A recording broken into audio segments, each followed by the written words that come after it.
ওসমান হাদিকে তারা টার্গেট করে গুলি ছুড়ে মেরেছে, কথা বলে ঠিক কিনা? দুইটা গুলি করা হয়েছে, একটা গুলি কানের নিচ দিয়ে এই পারে ছিদ্র করে ওই পাশে বের হয়ে গেছে। আজকে মমস্য অবস্থায় লাইফ সাপোর্টে আছেন, আলহামদুলিল্লাহ। আমরা শুনতে পারতেছি উনি এখন নিজে নাক দিয়ে সঠিকভাবে নিঃশ্বাস নিতে পারতেছে, আলহামদুলিল্লাহ। কর এই হাদি ভাইয়ের মতো তরুণ আর যুবকদের বড় প্রয়োজন। এরা জুলাই নেতৃত্ব দিয়েছিল, ইনকিলাব মঞ্চের মুখপাত্র আমাদের এই ওসমান হাদি ভাইয়ের বড় প্রয়োজন, কথা বলে ঠিক কিনা? বর্তমান সরকারকে আমি ধন্যবাদ জানাই যে তারা ওয়াসিরেই একটা সিদ্ধান্ত নিয়ে বলেছেন, আজকের ব্রেকিং নিউজ, তারা বলেছেন যে যারা যে সন্ত্রাসীরা ওসমানের দিকে গুলি নিক্ষেপ করেছে, ওসমান হাদির দিকে, তাদেরকে ধরিয়ে দিতে পারলেই 50 লক্ষ টাকা পুরস্কার। এই পুরস্কার নিতে হলে অন্তত আমাদের বিশ্বাস আসল যে হত্যাকারী সে বেরিয়ে আসবে, কথা বলে ঠিক কিনা? এই জন্য ভাইরা আমার, আজকে প্রধান উপদেষ্টার সাথে তার পরিবারের অনেকে দেখা সাক্ষাৎ করেছেন। প্রধান উপদেষ্টা বলেছেন যে এই ঘটনার সাথে যারাই জড়িত কাউকে ছাড় দেওয়া হবে না। শুধু তাই নয়, ওসমান হাদি ভাইয়ের চিকিৎসার উন্নত চিকিৎসার জন্য যদি বিদেশে নেওয়ার প্রয়োজন হয় আমরা তাও নিতে রাজি আছি। আল্লাহু আকবার। আরে ভাই, এই ছেলেটা তরুণ, খুব সাহসী। 3-4 দিন আগেই সময় টেলিভিশনে একটা টক শোতে তিনি বলেছেন যে ভাই 50 বছর হায়াত পেলাম কিন্তু জীবনে কিছুই দেখাইতে পারলাম না, কিছু করতে পারলাম না, তাহলে কি হইল? আমি জীবনে এমন কিছু করতে চাই। বলেন শহীদ জিয়াউর রহমান আমার অনুপ্রেরণা। তো আমি এমন কিছু দেখতে চাই যে যাতে জীবনে মানুষ আমাকে মনে রাখে। আমি এই জমিনে ইনসাফ কায়েম করতে চাই, সত্যের পক্ষে লড়াই করতে চায়, দুর্নীতির বিরুদ্ধে সব সময় বলিষ্ঠ কণ্ঠ এই ওসমান হাদির, কথা বলে ঠিক কিনা? এত সাহসী, এত ভদ্র। এবং তিনি তার বক্তব্যে বলেছেন যে মৃত্যু জমিনে ঠিক করা হয় না, মৃত্যুর ফয়সালা হয় আসমান থেকে। শুধু তাই নয়, সেই বলেছে আমি যদি গুলি খেয়ে রাজপথে মারা যায় আমার সন্তান লড়াই করবে, এই লড়াই চলবে। আল্লাহু আকবার। কি সাহসী! এই জন্য আমরা বলতে চাই ওসমান হাদির ভাইয়ের রক্ত ভিজা দিতে পারে না। একজন ওসমান হাদি বিদায় নেবে, লক্ষ লক্ষ ওসমান হাদির জন্ম হবে। আপনারা যারা ওসমান হাদির দিকে গুলি মেরেছেন, আগুন নিয়ে খেলা করতেছেন, এই আগুনে জ্বালিয়ে পুড়ে বাংলাদেশ থেকে পালাইতে হবে। আগুন নিয়ে খেলবেন না। জুলাই যারা নেতৃত্ব দিতেছে দেখতে ছোট, কিন্তু কাঁচা মরিচের ঝাল বেশি, কথা বলেন। হাসনাত আব্দুল্লাহ আজকে অগ্নিঝরা বক্তব্য দিয়ে বলেছেন যে প্রয়োজনে 50 বছর বাঁচার দরকার নাই, আমি ওসমান হাদি ভাইয়ের মতো 2 মিনিট বাঁচতে চাই, এরপরেও ভারতের দালালদের বাংলাদেশে জায়গা হবে না। পরিষ্কার ভাবে বলেছেন, আমরা না হতে চাই আমেরিকার গোলাম, না হতে চাই ভারতের গোলাম, আমরা আল্লাহর গোলাম। বাংলাদেশ আমাদের, এই দেশের কর্তৃত্ব রাজত্ব এই দেশের জনগণ ঠিক করবে, না ভারত না আমেরিকা, কথা বলেন। আগামীতে এই দেশের প্রধানমন্ত্রী কে হবে জনগণ ঠিক করবে। কি কথা ক্লিয়ার? চলেন, বিরক্ত হচ্ছেন নাকি? ওসমান হাদি ভাইয়ের জন্য দোয়া করবেন না? কলিজা থেকে দোয়া, আমার ভাইকে আল্লাহ সুস্থ করে দেন। আল্লাহ আপনি অসম্ভবকে সম্ভব করতে পারেন। জীবনে যদি আমরা একটি ভালো কাজে করে থাকি, আল্লাহ আমার এই ভাইয়ের ওই ভালো কাজের ওসিলায় আমার ভাই ওসমান হাদির জানটা আপনি ফিরিয়ে দেন। আজকে তার সন্তান কাঁদে, তার স্ত্রী কান্না করে, তার ভাইয়েরা কান্নাকাটি করতেছে। আমরা দোয়া করি আল্লাহ এই সত্যবাদী কণ্ঠটা আরো কিছুদিন আমরা চাই, কথা বলেন না কেন? এরকম তার সামনে থেকে কথা বলার যুবক বড় কঠিন। খুব সাহসী একজন মানুষ ওসমান হাদি ভাই, কথা বলে ঠিক কিনা? ইনসাফ কায়েম করতে চায়। কি সাদা মাটা দেখছেন, কথা বলে না কেন? আমি আজকে তার একটা ভিডিও দেখে 2 চোখের পানি ধরে রাখতে পারি নাই। আরে অন্য নেতারা নির্বাচন করতে গিয়ে লক্ষ লক্ষ টাকা জনগণকে দেয়, আর ওসমান হাদি ভাই নির্বাচনের প্রচার প্রসার ক্যাম্পেইন করতে গিয়ে জনগণ তার হাতে টাকা ধরায়া দেয়। এবং সে ফেসবুক লাইভে এসে বলতেছে আজ পর্যন্ত আপনারা এই 10 দিনে আমাকে দিয়েছেন 6 লক্ষ টাকা, এবং তার আগে ক্যাম্পেইন করে পেয়েছেন 15 লাখ, টোটাল আপনারা আমাকে 21,24,000 টাকা দিয়েছেন। চিন্তা করেন, বাজারে ভোট চাবার যায়, বাজারে কাঁচামালের দোকানদার বুকের মধ্যে জড়াই 1000 টাকা দিয়ে দেয়। সালা সাহাবীর কি করতেছে, ওসমান হাদি ভোট চাইতে গেছে যে ভাই আমি ইনসাফের পক্ষে আছি, বুকের সাথে জড়াইয়া চাওয়ালা ও 1000 টাকা দেয়। কথা বলেন না কেন? সেদিন কে যেন 50,000 টাকার একটা বান্ডিল দিয়ে দিচ্ছে যে ভাই নিয়ে যান। তাহলে চিন্তা করেন, অন্য অন্য দলের নেতা কর্মীরা নির্বাচনে প্রচার করতে গেলে নিজের পকেটের টাকা খরচ হয়, আর এই ছেলে কতটা সত্যবাদী, কতটা নম্র, কতটা ভদ্র, কতটা অমায়িক হলে দেশের জনগণ ওর হাতে 21 লক্ষ টাকা তুলে দিয়েছে যে নির্বাচন করো, ব্যানার বানাও, পোস্টার করো, প্রচার করো। টাকা তো দিলাম, সময় মতো সিলও মারবো। ওরা বুঝতে পেরেছে যে এই ছেলেটা যেভাবে এগিয়ে যাচ্ছে সামনে আমাদেরকে লাল কার্ড দেখাতে পারে। এই কথা বলেন, এটা হতে পারে একটা গভীর ষড়যন্ত্র। কারা করেছে আমরা জানি না। কি আমার ভাইয়েরা, ফ্যাসিস্ট যারা পালিয়ে গেছে, এই দেশে যারা 16 বছর জুলুম করেছে সেই দলের পক্ষ থেকে করা হয়েছে, নাকি ভারতের ইশারায় করা হয়েছে, নাকি অন্য কোন দেশের ইশারায় করা হয়েছে? আমরা বলতে চাই আগামী 24 থেকে 48 ঘন্টার মধ্যে এই ঘটনার সাথে যারাই জড়িত জাতির সামনে তাদের নাম প্রকাশ করতে হবে, মুখোশ উন্মোচন করে দিতে হবে। কারা কারা চান হাত তুলে দেখা। লিল্লাহে তাকবীর, লিল্লাহে তাকবীর।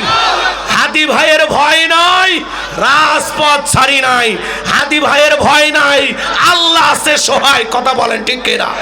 আমার ভাইয়ের জানটা আল্লাহ ভিক্ষা দেন, জোরে বলেন আমিন। আল্লাহ আমার ভাইকে ফিরায় দেন, জোরে বলেন আমিন।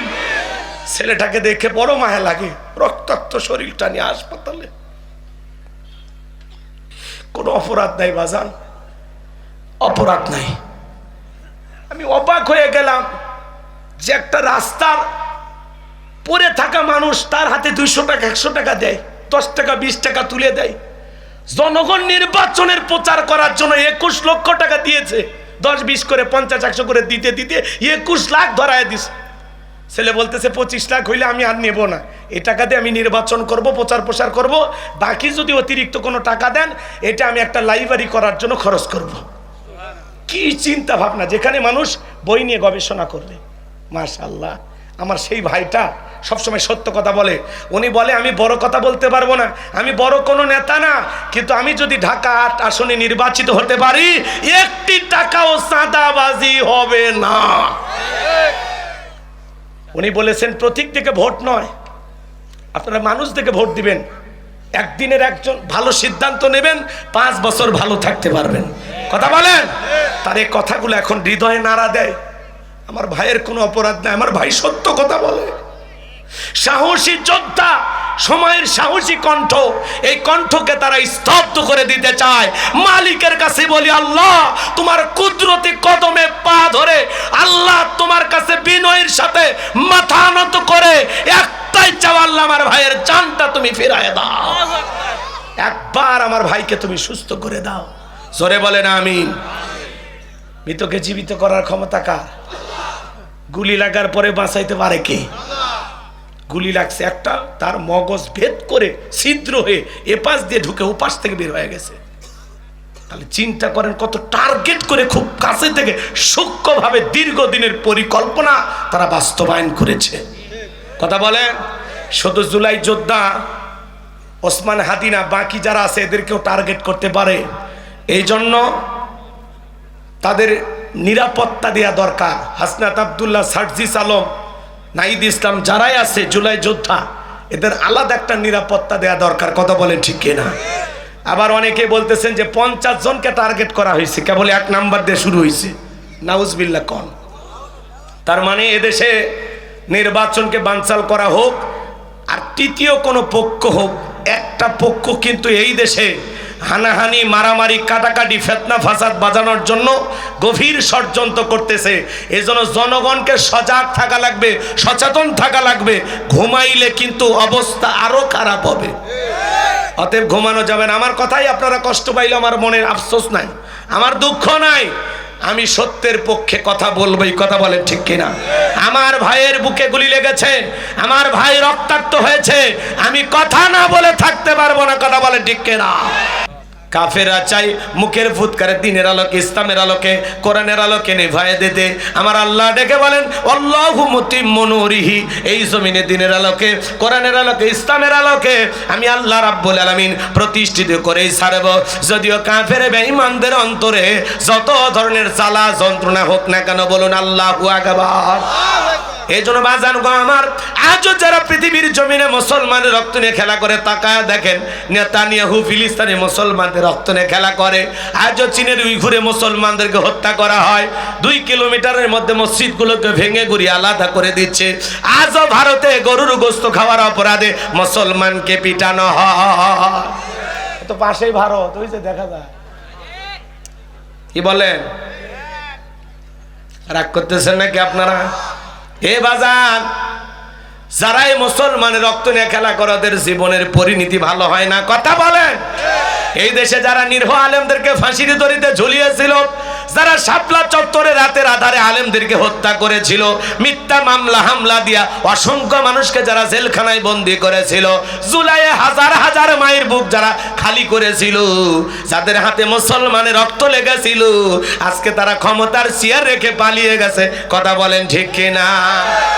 একে প্রধানমন্ত্রী থেকে শুরু করিয়া ইউনিয়ন পর্যায়ের নেতা পর্যন্ত পালিয়ে গেছে, মসজিদের হুজুরও পালিয়ে গেছে। এ কথা বলেন, এমন পতন পৃথিবীর ইতিহাসে আর কারো ঘটেনি। আমরা চাইছিলাম ম্যাডাম পদত্যাগ করেন, আল্লাহ বলে কিসের পদত্যাগ? ওরা যে অন্যায় অপরাধ করেছে, শুধু পদত্যাগ না, আমি আল্লাহ দেশ ত্যাগ করতে বাধ্য করব।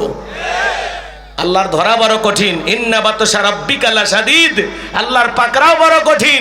আল্লাহ ধরে ধরে না, যেদিন ধরেছে ভাঙ্গা হেলিকপ্টার নিয়ে মামু বাড়ি দিল্লি গিয়ে পড়েছে, কথা বলেন, কথা বলেন। আবার মাঝে মাঝে বলে আমি দেশের কাছে আছি, শর্ট করে ঢুকবো। ঢুকবেন তো বের হবেন কেন? বের হলেন কেন? কথা কন না কেন? আপনার যাওয়ার কথা ছিল, আমাদেরকে ভাবে রেখে কেন চলে গেলেন? কি দুঃখ ছিল বলে গেলেন না? কথা কন না কেন? আসতে চায়, হ্যাঁ, এই দেশের খাবার আর ওই দেশের খাবার কি এক? এখানকার সুখ আর ওখানকার সুখ কি এক? হ্যাঁ, ক্ষমতার চেয়ারে থাকার চেহারা আর ক্ষমতা চলে গেলে চেহারা কি এক? বোঝেন না? এই চেয়ার, যারা যায় চেয়ারে তারাই থাকে গিয়ারে, কথা কর। এই চেয়ারে যে কিছুক্ষণ আগে রবিউল ভাই আসলো, কি কাঁপা কাঁপি। এখন আমি চড়ছি, আমি চিন্তা করতেছি তার সে ডবল কাঁপানি দিব। কি কথা কর না কেন? মানে যাই চেয়ারে যায় তারই ভাব বেড়ে যায়। এখন যদি এই ভাই তুলে দেন, ও কম মোশন নিবি না, ওই কবে আগামীতে আমাকে ভোট দিয়ে নির্বাচিত করবে, মানে বক্তব্য না পারলেও শুরু হয়ে যাবে। কারণ এটা চেয়ারের গরম ভাই, কথা কর ঠিক কেনা? এই জন্য আমরা বুঝে শুনে সিদ্ধান্ত নেব, আগামীতে আর যাই হোক কোন নারীকে এই দেশের প্রধানমন্ত্রী বানানো যাবে না। মেয়েদের রাগ বেশি, দেখেন না, স্বামীর সাথে ঝগড়া লাগে হাড়ি পাতিল ভেঙে ফেলে দেয়, স্বামীর তুলে আছাড় মারে, রাগ করে সংসার টিয়া বাপের বাড়ি চলে যায়। এজন্য সিদ্ধান্ত নেওয়া লাগবে, যে দলেরই হোক পুরুষ হবে আগামীতে আমাদের প্রধানমন্ত্রী। কারা কারা চান হাত তুলে দেখান, লিল্লাহে তাকবীর। নারীদের দেখার দিন শেষ, আপনারা বলবেন পুরুষের বাংলাদেশ, পারবেন না। নারীদের দেখার দিন শেষ, এই নারীদের দেখার দিন শেষ। বাপের বেটার মতো একটা স্লোগান দিয়েছেন, সেই লোক বসেন। কষ্ট হচ্ছে নাকি আপনাদের? নারীদের জ্বালা যন্ত্রণায় 16-17 বছর থাকতে থাকতে দম আটকে গেছিল। হ্যাঁ, এখন একটা পুরুষ দরকার। আরে ভাই, এক বয়স্ক পুরুষ আমাদের ইউনুস সরকার, তাই বসে যে অবস্থা, 70 টাকার আলু এখন 14 টাকা 18 টাকা। সামনে যদি আরেকটু শক্তি সাবল আলা পুরুষ বসে, কি বলে? রাগ করতেছে নাকি আপনারা?